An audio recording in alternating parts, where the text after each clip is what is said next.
Hello everyone! If you're new, welcome to my channel. If you're returning and have seen other videos, welcome back. It's good to have you back. Either way, you are most welcome. My name is Andrew. The cat you see just jumping off my bed is Shadow. I just closed the door to start recording, so of course he's going to have issue with that and have to open it up. So we are continuing the freedom of speech, freedom of expression series that I've been doing over the last couple of weeks. And this week I'm going to be releasing three videos, and each is going to be an example of something that has happened in Canada that potentially could erode our freedom of speech here in Canada. I'm going to go into each one specifically, and I am going to explain exactly what happened and whether I think that this is a danger for freedom of speech in Canada or whether it's something we don't actually have to worry about. I will say that for this first example that I'm talking about here, viewer discretion is advised. I will be talking about depression and suicide in this video, so if that is something that triggers you, I completely understand that, and you may want to shut this off when that comes up. I will warn you before it happens, so you can watch most of this video. I will be talking about that at the end of this video, so if you want to watch until then, that's fine. If you don't want to watch at all, I understand. So in this one, I've titled it, "A Comedian Can't Make a Joke." So there is a comedian in Canada named Mike Ward, and he made a joke. I forget exactly when it was, 2015, somewhere in that area, I believe. He made a joke about a child with Treacher Collins syndrome. And this child was had been in the news specifically about singing for the Pope. And he made some very off-color and very dark jokes that personally I didn't necessarily find funny. I would never make a joke like that myself, but the jokes centered more around why he was famous and not the disability specifically. So he was brought in front of the Quebec Human Rights Tribunal and fined $42,000 by the tribunal. And this became very worrisome for comedians in Canada, because basically they were making the precedent that you couldn't say anything about a specific person if that person was protected under the Canadian Human Rights Act. And so what is protected under the Canadian Human Rights Act? So it protects national or ethnic origin. So basically, if you have an ethnic origin, nothing bad can be said about you, according to this Human Rights Tribunal. Everyone has an ethnic origin. It protects color. It protects religion, age, sex, sexual orientation, gender identity or expression, marital status, family status, genetic characteristics, disabilities, and conviction for an offense where a pardon has been given. So, okay, everyone has a color of their skin. Everyone has some sort of religion, and if they don't, that's considered a religion. Everyone has an age, as far as I know. I mean, people will lie about their age, but they do have one. As for sex, yes, lots of it, please and thank you. But biological sex, yes, everyone has one of those too. Everyone has a sexual orientation or a gender identity or expression. you're either married or you're divorced or you're single or whatever. So how can you make a joke, according to this Quebec Human Rights Tribunal? How can you make a joke about someone if they're protected, and everyone, by the way, is protected? And there was even worry from comedians from different cultural backgrounds when it came to this. They were afraid that even if they made fun of a person, now it's supposed to be a specific person. So a specific person is protected from harassment under those that I just mentioned. But they're worried, so like, let's say an Indian comic made a joke about an Indian individual. They were worried that they would be brought up in this tribunal because it was setting a dangerous precedent. Now, I say it's supposed to be about a specific person. However, a comedian in Canada, I can't remember their name offhand, but they made a transgender joke. It was actually given to them by a transgender friend of theirs, but they were dragged in front of this tribunal too.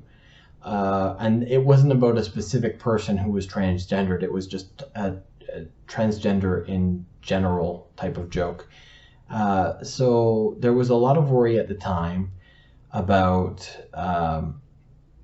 could you even tell jokes anymore in Canada? So the comedian in question, Mike Ward, said that, like, for him, this was a free speech issue, and he was going to bring it all the way to the Supreme Court of Canada. And in fact, he actually had to. Lower courts reduced the fine. However, they said that the tribunal was right in that that he had discriminated against this person. So it went to the Supreme Court of Canada, and thankfully, in my opinion, the Supreme Court of Canada actually threw out the tribunal's verdict, and there were two main reasons why. The first was that the jokes were focused on the child's fame, and although there was reference to his disability, which they mentioned in their answer, in their eyes it was, and I quote, repugnant. It didn't meet, in their opinion, a discrimination standard. Secondly, the court said, and this is a quote, "A reasonable person would not view the comedian's comments as inciting others to detest or vilify the young person's humanity," end quote. They also said, and I quote, "The comments exploited, rightly or wrongly, a feeling of discomfort in order to entertain, but they did little more than that." So it was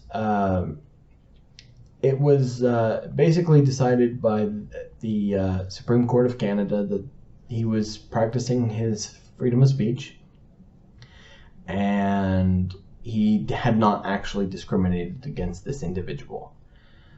And actually, as a result of this case being thrown out by the Supreme Court of Canada, human rights tribunals all across Canada, so every province has their own human rights tribunal, dropped multiple cases of similar natures. So that was good news, because there was a time where it was thought that, like, there was not going to be any sort of comedy in Canada, and that affects a lot more people than you would think. So there are many comedians in Canada that then either go to the States or still work in Canada, and I'm just going to name a couple of them. And some of these people, if you're young, you're going to be, who are they? I suggest go and Google them and maybe watch, especially this first person, John Candy. Go watch all the movies that John Candy is in. They are amazing. So Canadian comedians, and if this had gone through, and if Supreme Court of Canada had said, yes, the tribunal's right, and they were coming up in that time, do you think that any of these people would actually have come up and become comedians? That would be my question. So John Candy, Norm Macdonald, Jim Carrey, Rick Moranis, Mike Myers, Leslie Nielsen, Catherine O'Hara, Phil Hartman, Dan Aykroyd, Eugene Levy, Seth Rogen, Ryan Reynolds, Martin Short, Russell Peters, Tom Green, Colin Mockery, Ryan Stiles, Howie Mandel, just to name a couple. Lorne Michaels. There are a whole bunch. Matthew Perry. Do you think that any of these people would be a comedian now if they had to come up in a time where this had become a thing? Probably not. Now, as I warned at the beginning, content warning here, trigger warning. This is where I talk about depression and suicide. So if you want to shut it off now, feel free. I completely understand that. So after this all came out, the child went on news and said that he felt like committing suicide after what this comedian has said. And that's a horrible thing, and I don't want to take lightly suicide. I have personally dealt with depression and suicide for 20 years at this point. I have attempted suicide multiple times, and I just want to say before I go into specifics about this case in particular, if you are feeling suicidal or if you are feeling depressed, please go and get help for yourself. You are a good person and you deserve the help. I know a lot of times your brain is telling you, oh, you're horrible, no one cares about you. I care. I care about you.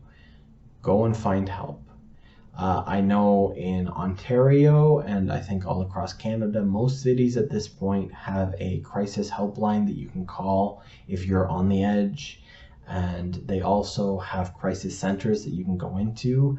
I can understand not wanting to go to the hospital.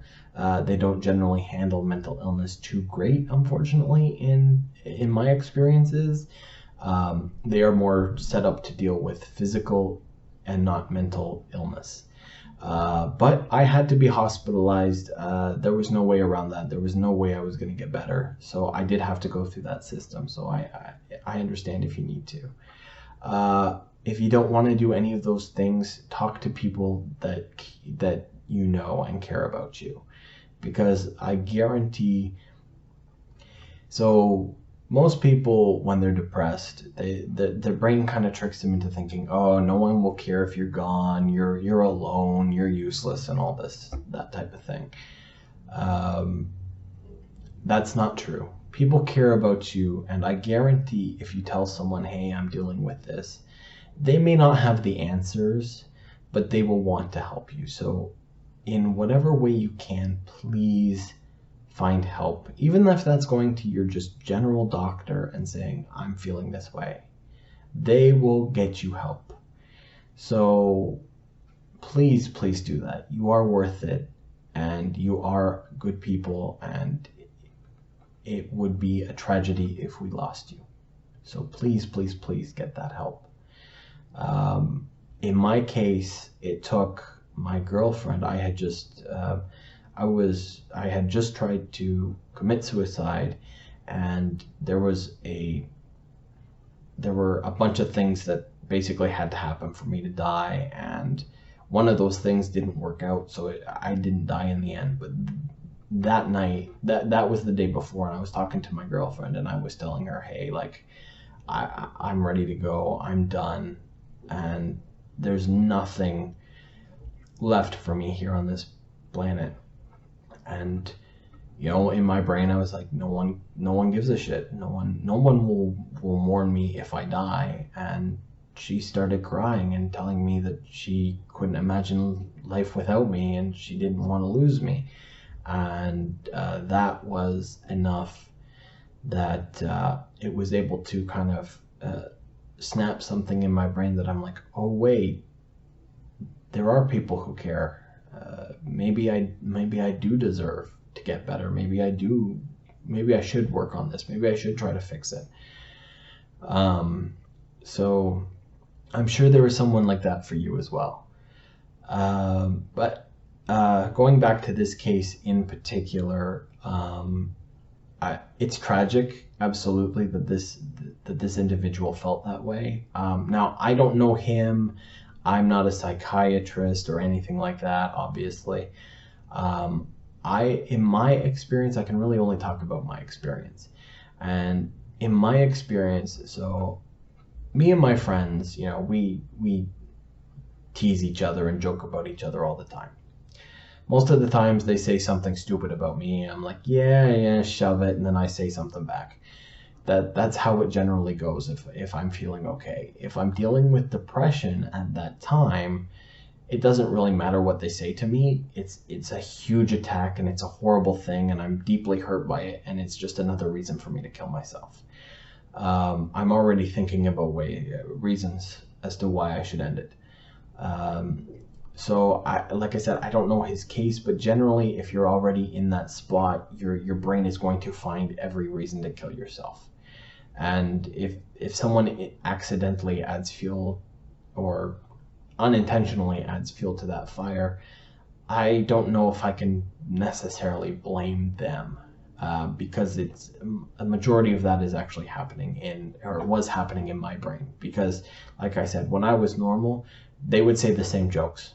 They always said the same things about each person in the group, and it never bothered me when I was okay. But when I was dealing with my depression and had suicidal thoughts, that's when it was like, yeah, they're horrible, and they're right, and I should just kill myself.